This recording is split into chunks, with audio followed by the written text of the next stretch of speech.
Hi, this is May, and today I'm with my new friend Susan, and we're talking about how women reinvent ourselves.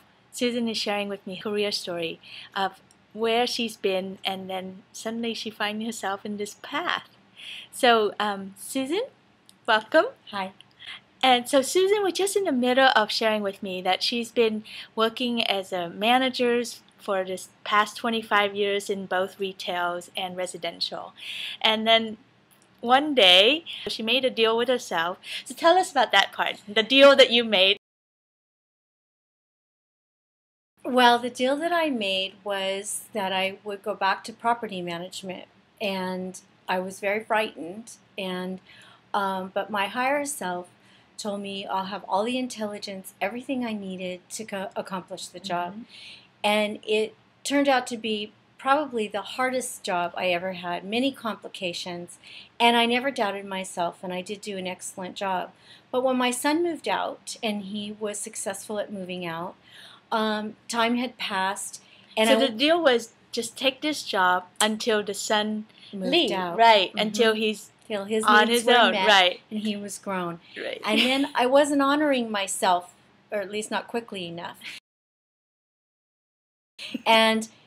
And then things just became miserable and started falling apart. And I knew it was time for me to go, but I wasn't leaving. And so things just progressed in that way where it was forcing me to leave because I was so miserable. Well, one of the things, the reason why I wanted her on camera on this one is because so often we run into this all the time. This is a pattern, right? We make something happen that initiate the transition. Mm-hmm. We knew it when we say yes to it, Mm-hmm. and then we are clear on the contract in the beginning, Mm-hmm. and then we worked really hard to keep up the contract and to deliver. And then we get into the pattern of doing that and the safety or the false safety of that, right? Yes. And then we stay too long. Yes. But our soul is so helpful and so generous to us and so loving to us that it will keep making the pain bigger and bigger until you had to leave. Well, I got fired.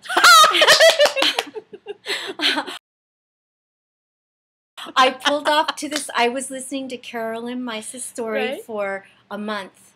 And then one day I pulled off to the side of the road on a Monday and I said, I have to have this resolved by Friday. Yeah. And Tuesday I got fired. Yay! And that was it. So that ended that. I'm sorry for the kick in the butt there. Wait, raise your hand. How many people got fired because you stayed too long, and then you need a resolution, but you couldn't say no to it. So the universe or your physical environment helped you out and said, "Get out." Yes, I was tossed. I'm so sorry.